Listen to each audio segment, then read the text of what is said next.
स्वागत है आप सबका हमारे YouTube चैनल DK786 में।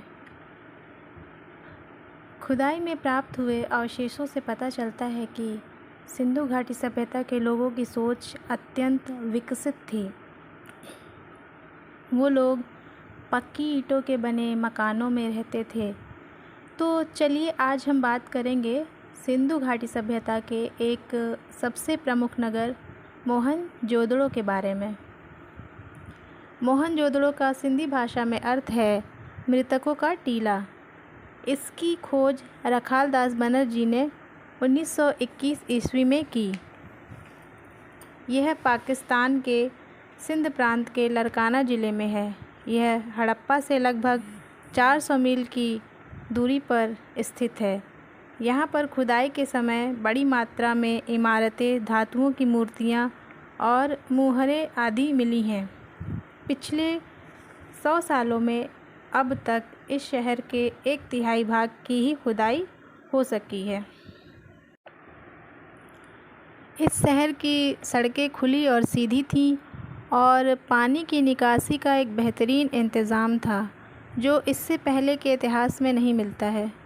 इतिहासकारों के मुताबिक यह शहर 7 मरतबा उजड़ा और दोबारा बसाया गया, जिसकी एक अहम वजह सिंधु नदी में बाढ़ का आना था। यहाँ दुनिया का पहला स्नानघर मिला है, जिसका नाम ग्रेट बाथ है, जो मोहनजोदड़ो की देव मार्ग डिविनिटी स्ट्रीट नामक गली में स्थित है। इतिहासकार इरफान हबीब के अनुसार यहाँ के लोग रबी की फसल बोते थे। गेहूँ, सरसों, कपास और चने की खेती करने के सबूत मिले हैं। माना जाता है कि यहाँ और भी खेती की जाती थी। केवल कपास को छोड़कर यहाँ सभी के बीज मिले हैं। दुनिया में सूत के 2 सबसे पुराने कपड़ों में से एक का नमूना यहीं पर मिला है। मोहनजोदड़ो की इमारतें भले ही खंडरों में बदल चुकी हों, परंतु शहर की सड़कों और गलियों के विस्तार को स्पष्ट करने के लिए ये खंडहर ही काफ़ी हैं। यहाँ की सड़कें ग्रिड योजना की तरह हैं। पूरब की बस्तियाँ रईसों की बस्ती है, यानी कि अमीरों की बस्ती है, क्योंकि यहाँ बड़े घर, चौड़ी सड़कें और बहुत सारे कुएँ हैं। मोहनजोदड़ो की सड़कें इतनी बड़ी हैं कि यहाँ आसानी से 2 बैलगाड़ी निकल सकती है। यहाँ पर सड़क के दोनों ओर घर हैं।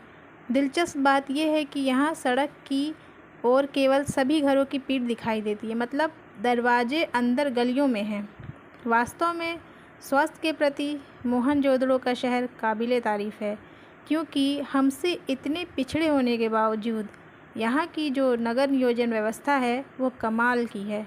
इतिहासकारों का कहना है कि मोहनजोदड़ो सिंधु घाटी सभ्यता में पहली संस्कृति है जो कि कुएं खोदकर भूजल तक पहुंची। तो आइए अब जानते हैं कि मोहनजोदड़ो की खूबी और खूबसूरती क्या है। मोहनजोदड़ो के सबसे ख़ास हिस्से पर बौद्ध स्तूप है। मोहनजोदड़ो की खूबी यह है कि इस प्राचीन शहर की सड़कों और गलियों में आप आज भी घूम फिर सकते हैं।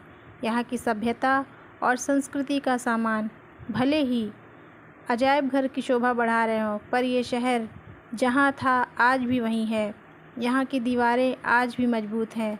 आप यहाँ पेट टिकाकर सुस्ता सकते हैं। वो एक खंडहर क्यों ना हो, किसी घर की दहलीज पर पाँव रखकर आप सहसा सहम सकते हैं। रसोई की खिड़की पर खड़े होकर उसकी गंध महसूस कर सकते हैं, या शहर के किसी सुनसान मार्ग पर कान देकर उस बैलगाड़ी की रुंझुन सुन सकते हैं जिसे आपने पुरातत्व की तस्वीरों में मिट्टी के रंग में देखा है। सच है कि यहाँ किसी आंगन की टूटी फूटी सीढ़ियाँ अब आपको कहीं ले नहीं जाती, वे आकाश की तरफ अधूरी रह जाती हैं। लेकिन उन अधूरे पायदानों पर खड़े होकर अनुभव किया जा सकता है कि आप दुनिया की छत पर हैं। वहाँ से आप इतिहास को ही नहीं, उसके वर्तमान के पार झांक रहे हैं। ये नगर भारत का सबसे पुराना थल चिन्ह कहा गया है। तो बस आज के लिए इतना ही। अगर आपको ये वीडियो पसंद आया तो प्लीज़